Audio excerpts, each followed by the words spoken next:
In 2015, Rob Atterbury ran the Riverbank Run 25K alone in a field of thousands of strangers. This Saturday, he'll do so alongside and with the support of dozens of friends and family. Larry Figurski joins us now with more on Rob, Team Atts, and their mantra, go, go, go. Yeah, the first time Rob ran the Riverbank, his goal was simply to complete the 25K, to test his endurance, strength, resolve, and faith following the most difficult time of his life. The second opportunity, more about being competitive with the clock, and a way of saying thanks for a second opportunity at life Rob was told he probably would never get.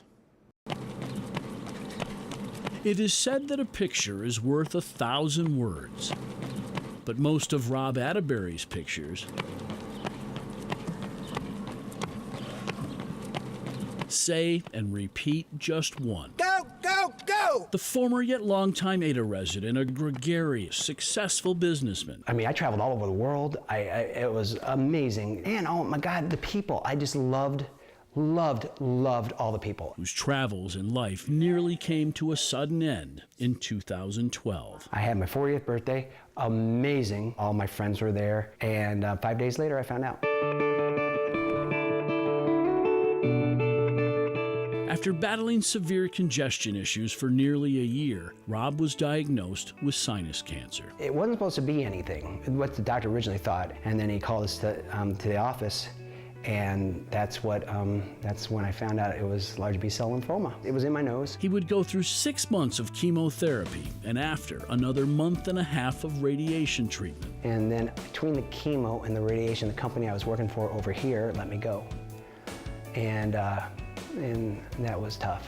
That was tough. And that shook me for about 2 weeks, almost to the point where I was like, I don't really know what I'm going to do with myself. That was the moment I decided I was going to do an Ironman. But shortly after his treatment ended and his training began, I went to go run right out this door, and I couldn't run. And I'm like, what is going on? And then I just went downhill. Rob began to lose his ability to even walk and talk. The doctor finally did an MRI on my brain, and that's when they found out it was all over my brain. It was like 5 spider webs around my brain.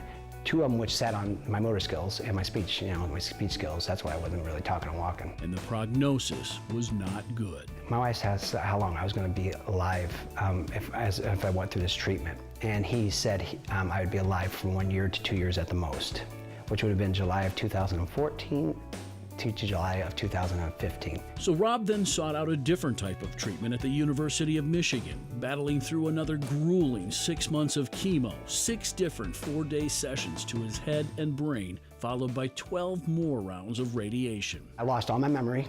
My brain was basically erased, and then you have to start over again. Literally start over again, walking, talking, and understanding the world. I didn't know my own kid's name. When he did begin to talk again and regained some of his memory, doctors began this lifelong swimmer's rehab in the pool.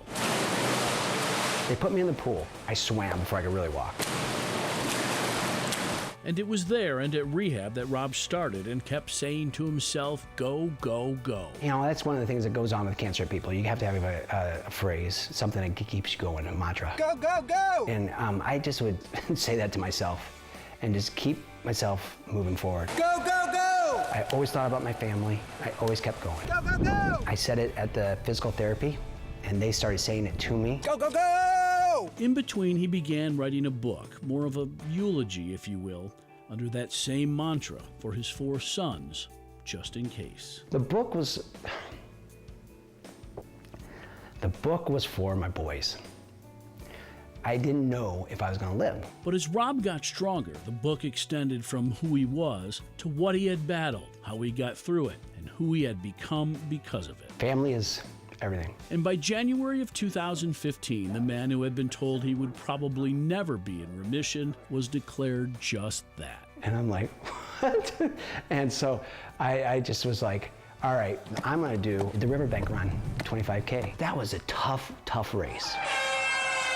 But I went out there and I ran it. And I did like 3 hours and 45 minutes, I think, or something like that. But I ended and I made it. And when he finished, he fell into the waiting arms of his wife, Carrie, a moment that changed his life forever. Getting the hug from my wife was just an absolutely pivotal moment of my life. This is the picture that means like everything to me. In the time since, he has completed multiple marathons, Ironmans, and triathlons. I'm happy every day. And this Saturday will return to Grand Rapids to take another shot at the Riverbank Run 25K, this time healthy, happy, and at full speed. Every event is special.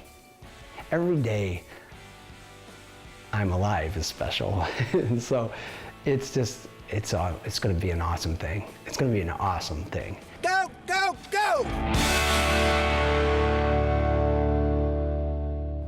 Rob hopes to take more than an hour off his time from 3 years ago, but regardless, says just being there and being able to run with family and friends will make it a very special day. Another very special day. Larry, he had every reason, several of them, to give Exactly. up at any point in time in that journey. Exactly. And now he's created this Team Atts, and everyone is involved with it. A lot of people were in the same situation as him, and even all of us who have been in a life-threatening situation, he has a perspective on what really matters in life. And he lives it like that every day. And the energy. Yeah, My yeah, goodness. yeah. I'd love to be around him for a week and get myself back in shape, you know? Yeah. That's right. He's boundless energy.